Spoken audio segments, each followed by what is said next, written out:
স্বাগতম সবাইকে। প্রিয় ছাত্রছাত্রী, আলোচনা করতেছিলাম মৌলিক পরিসংখ্যান সাবজেক্টের কেন্দ্রীয় প্রবণতার পরিমাপ, মেজার্স অফ সেন্ট্রাল টেন্ডেন্সি চ্যাপ্টারে পার্ট 50 50তম ক্লাস হবে। আমি আলোচনায় ছিলাম কি কেন্দ্রীয় প্রবণতার পরিমাপ সম্পর্কিত প্রমাণসমূহ নিয়ে। এটা হবে দ্বিতীয় ক্লাস প্রমাণসমূহের। দেখা হচ্ছে দুটি অশূন্য ধনাত্মক রাশির জন্য am is greater than equal gm is greater than or equal hm, অর্থাৎ গাণিতিক গড় is greater than equal জ্যামিতিক গড় is greater than equal তরঙ্গ গড়। এবং এখানে আরেকটা প্রমাণ করতে বলছি, এটা পরে আমরা প্রথমত এটার কাজ করব। দেখো অ্যান্সার, ধরি দুটি অশূন্য ধনাত্মক রাশি, দুটি অশূন্য ধনাত্মক রাশি কি কি এক্স ও ওয়াই। অশূন্য ধনাত্মক মানে কি শূন্য নয়, অশূন্য এবং ধনাত্মক। সে মান দুটা মনে করো 2 3 বা 10 12 বা শুধু 3 3, দুটো একই মানও হতে পারে। অশূন্য ধনাত্মক, শূন্য নয়, শূন্য কিন্তু ধনাত্মক। অর্থাৎ অশূন্য ধনাত্মক বলতে বোঝাচ্ছে ধনাত্মক তবে শূন্য নয়, শূন্য বাদে বাকি ধনাত্মক মানগুলোর যে কোনো মান। দুটি অশূন্য ধনাত্মক রাশি আমরা ধরলাম কি এক্স ওয়াই। অতএব গাণিতিক গড়,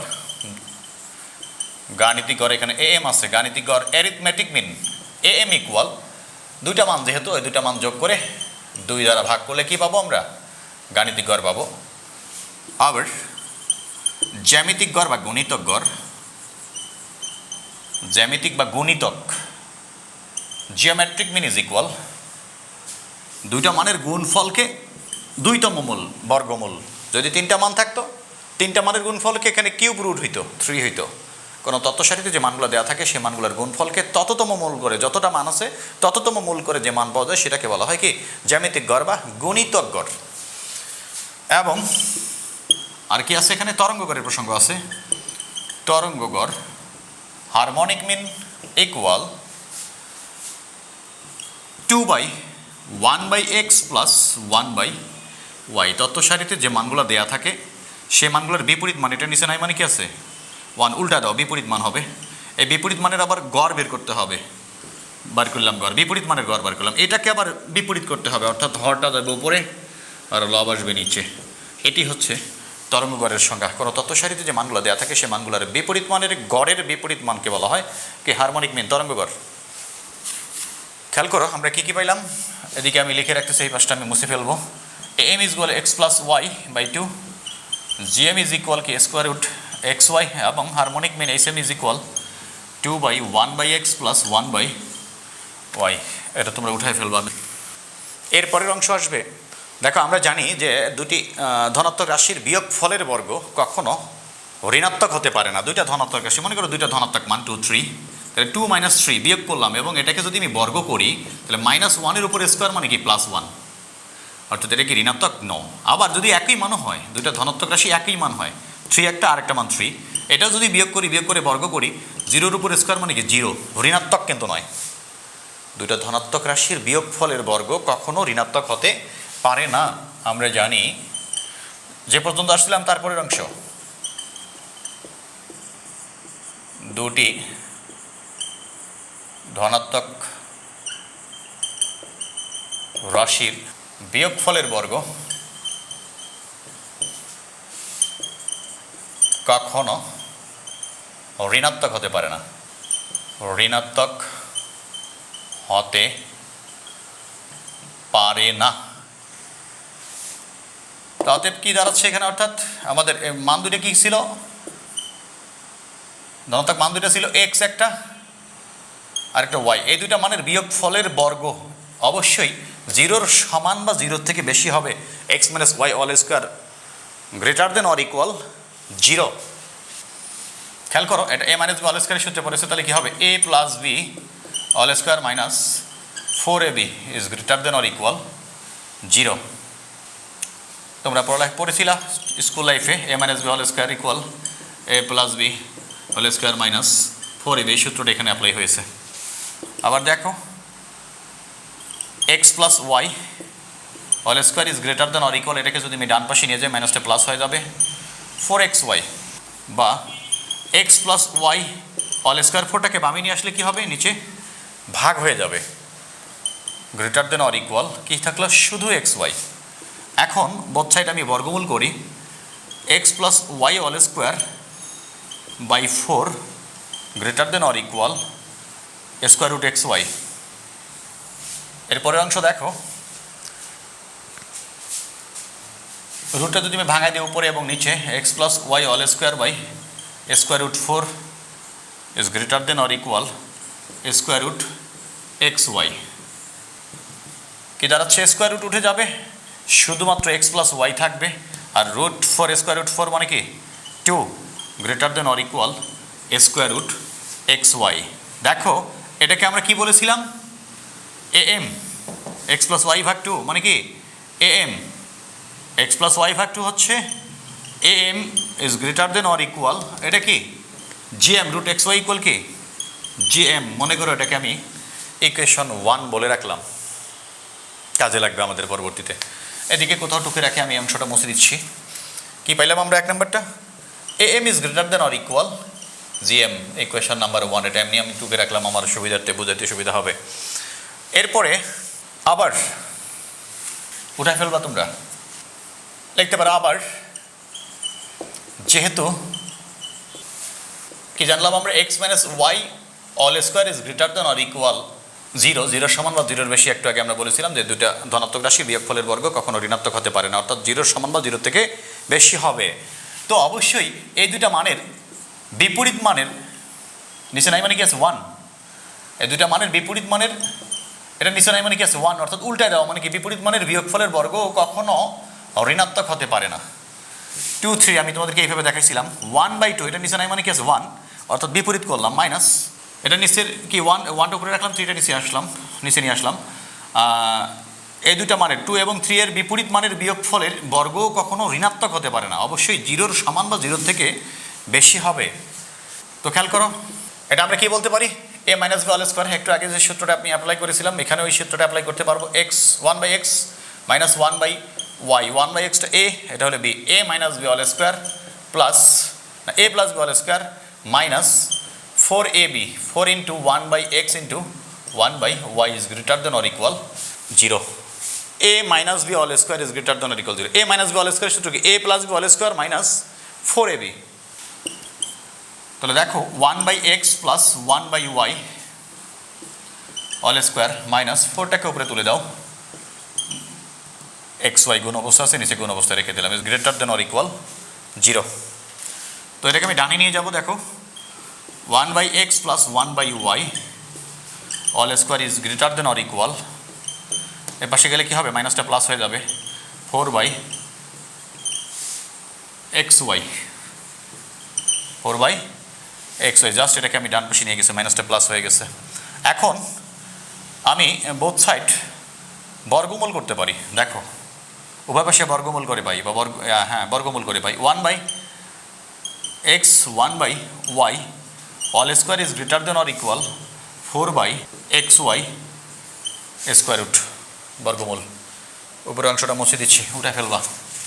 দেখো স্কোয়ার রুট উঠে যাবে এখানে, 1/x plus 1/y is greater than or equal √4 মানে কি হবে 2, আর নিচে স্কোয়ার রুট xy হবে। এটা ভাঙা একটা লাইন আমি লিখতে পারতাম, √4 √xy, √4 করলে কি হবে 2, আর √xy থেকে যাবে। এখন এই 2টাকে যদি আমি এই পাশে আনি কি হবে? দেখো 1/x প্লাস 1/y পুরোটার নিচে কি হবে? ভাগ হয়ে যাবে, 2টা is greater than or equal কি হবে? উপরে 1 থাকলো, যেহেতু আমি 2টা কোনাকুনি গুণ করলে এটা পুরাটাই যদি একটা সংখ্যা হয়ে থাকে, 2টা এই পাশে আনলে কি হবে? নিচে পুরাটা নিচে ভাগ হয়ে যাবে, তাই করছি আমি।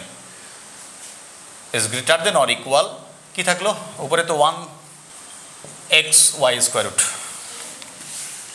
এখন আমরা ইজিলি ব্যস্তকরণ, অর্থাৎ দুই পাশে লবটাকে হরটাকে লব করতে পারি। দেখো 2/1/x plus 1/y is less than or equal square root xy/1। 1 তো নিচে লিখতে হয় না। তোমাদের প্রশ্ন থাকতে পারে, sir greater than or equal ছিল, লেস দেন অর ইকুয়াল হলো কেন?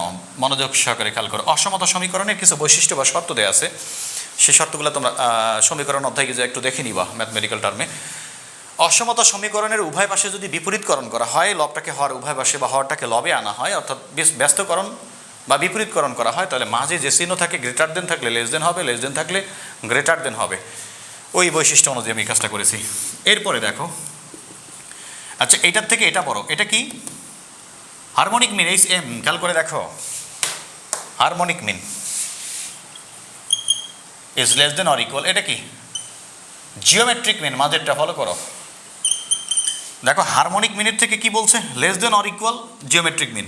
তো জিওমেট্রিক মিনটা যদি আমি আগে লিখি, এটা থেকে এটাকে বড় বলতেছে, বা এটা সমান, অর্থাৎ এটা থেকে এটা বড় মিন করা হচ্ছে একবার, বা সমান।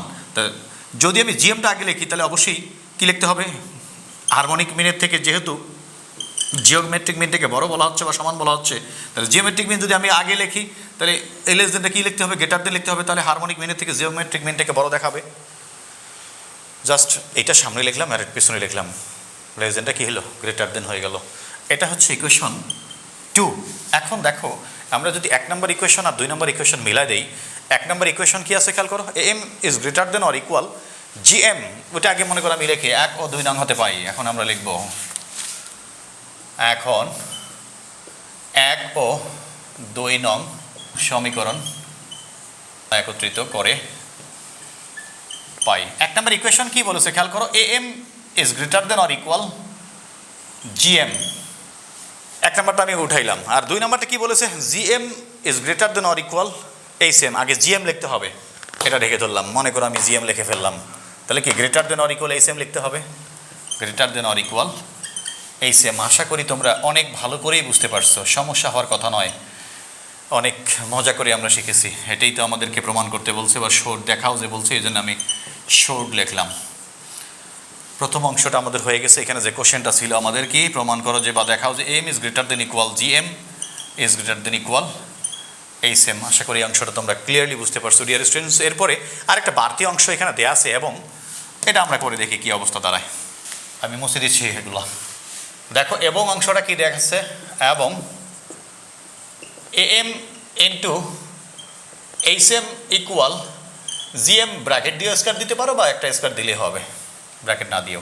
তাহলে লেফট সাইড বা বাম পক্ষ M into H M, M এর মান কি আমাদের x plus y by 2, x plus y by 2 into H M এর মান কি নিচে ফলো করো, 2 by 1 by x plus 1 by Y,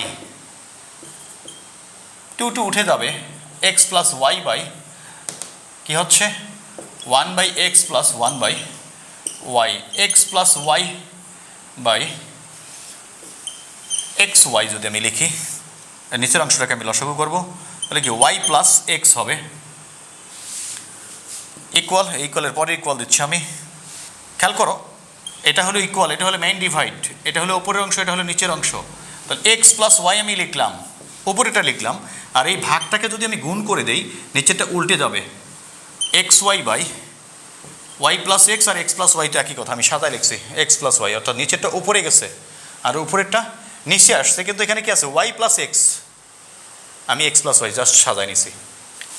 এখন দেখো এক্স প্লাস ওয়াই কি কেটে দেওয়া যাবে, কি থাকে শুধু এক্স ওয়াই থাকে, শুধু এক্স ওয়াই আমরা কি জানি খেয়াল করে দেখো, যদি আমি রুট করি শুধু এক্স ওয়াইকে, তাহলে কি এই রুটটাকে তুলে দেওয়ার জন্য, স্কোয়ার রুট তুলে দেওয়ার জন্য আমাকে কী করতে হবে, বর্গ চিহ্ন দিতে হবে, অর্থাৎ স্কোয়ার রুট কাটা যাবে, শুধু এক্স ওয়াই থাকবে। রুট এক্স ওয়াই ইকুয়াল কি জিএম, এটা হলো জিএম, তার উপর তো স্কোয়ার আছেই। তো আমাদের রাইট সাইড প্রুভড বা শোড এসে গেছে, কিন্তু SHOWED খেয়াল করো, AM into HM equal GM square. তুমি শেষে এসে বলতে পারো, অতএব যেহেতু left side equal right side এসে শোডটা এখানে না দিয়ে, অতএব বলা যায় AM into HM equal GM square. বা এখানে যদি আরেকটা বলছে, অর্থাৎ এটাও তুমি দেখাইতে পারো, দুই পাশে বর্গমূল করো, AM ইন্টু HM ইকুয়াল কি জিএম তার উপর স্কোয়ার, দুই পাশে বর্গমূল করলাম। তো আমরা কি বলতে পারি, বাম পাশেটা যা আছে তাই থাকলো, AM into HM equal square root উঠে গেল জিএম। যেভাবে আসুক, যদি এইখানেই শেষ হয় অ্যান্সার, এটাই প্রমাণ দেয়, তাহলে তুমি এখানে এসে থামবা, আর যদি এই পর্যন্ত প্রমাণ করতে বলে বা দেখাইতে বলে, তো তোমাকে এই পর্যন্ত আসতে হবে। শোড আশা করি আমি তোমাদেরকে বুঝাইতে পারছি ডিয়ার স্টুডেন্টস। এরপরে কেউ সমস্যা মনে করে থাকলে অবশ্যই আমাকে কমেন্টে জানাবা। আর আমার ক্লাস ভালো লাগলে অবশ্যই প্রত্যেকটা ভিডিও তোমরা শেয়ার করার চেষ্টা করবা, ভালো লাগলে লাইক দিবা, কমেন্ট করবা, এবং যারা এখন আমার চ্যানেল সাবস্ক্রাইব করেনি তারা সবাই চ্যানেলটি সাবস্ক্রাইব করে নিবা। তো ভালো থাকো সবাই, আল্লাহ হাফিজ।